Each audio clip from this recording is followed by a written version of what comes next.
If you're using a functional resume at the moment, a recruiter has probably looked at it and thought, what is this person trying to hide? And the worst part is they're probably right. I have some mid-career professionals who are telling me I've reorganized my resume in a functional format so it focuses on skills instead of the chronological roles that I've held. It looks so much cleaner now, but I'm still not getting interviews. What am I doing wrong? I'm Danielle Bradley. I'm a career coach for mid-career professionals, and I've helped hundreds of them land attractive interviews and offers at this stage of their career. And I get asked about functional resumes on a regular basis, and the last time this happened was quite recently with someone that I used to work with. A little bit more on that in a sec. When mid-career professionals consider using a functional resume, they're thinking that it might help them hide a career gap or maybe help them make a career change or a pivot. The problem is that functional resumes do not hide what you think you're trying to hide, and they're quietly costing you interviews. In this video, I'm going to walk you through the 3 biggest reasons why functional resumes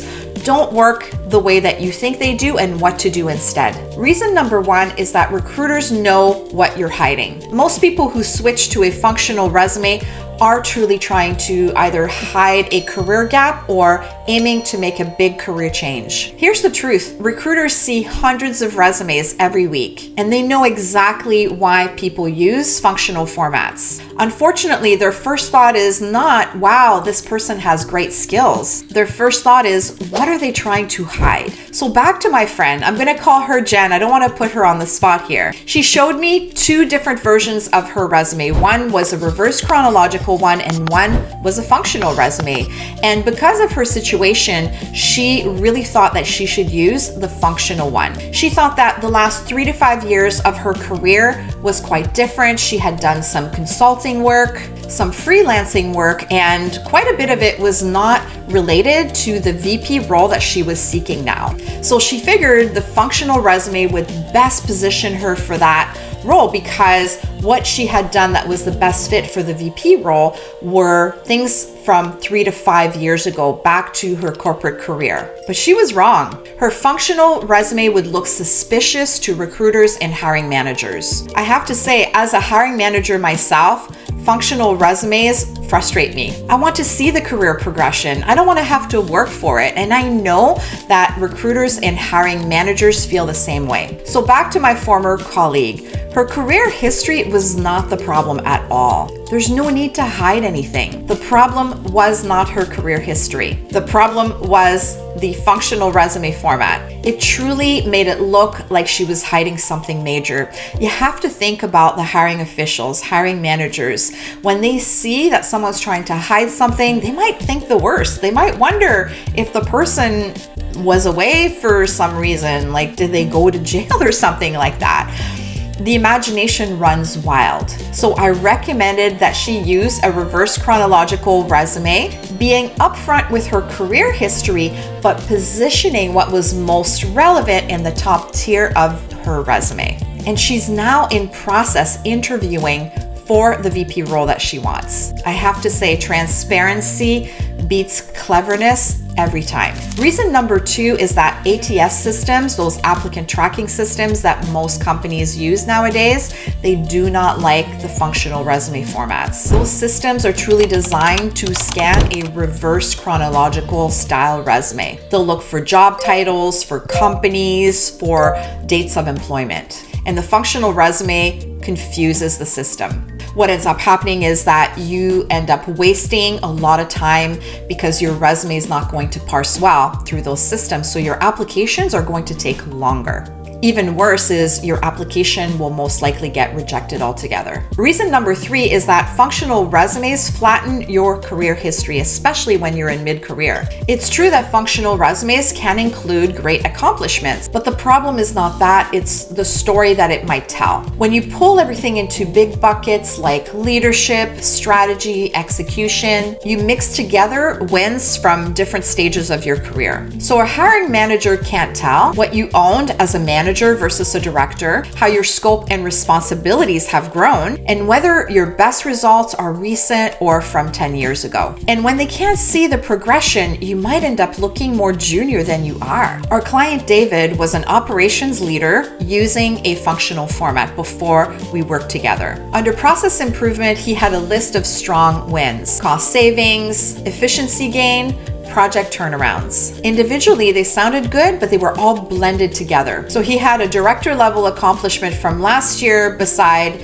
a more junior type of accomplishment from 10 years ago. So for a hiring manager, it was impossible to actually see his career trajectory with that type of resume. He just looked like someone who had done a bit of everything in operations. So we rebuilt his entire resume into a reverse chronological format that truly showed his progression. Early roles focused on analysis and execution, manager roles showcasing leadership and project ownership, director roles highlighting strategy, multi-site impact, and 7-figure results. Same person, same wins, but now the story was clear. For mid-career and senior level roles, that trajectory matters as much as the numbers. Companies hire you for that trajectory, not just your skills. So you might be thinking, I have gaps, I'm trying to make a pivot.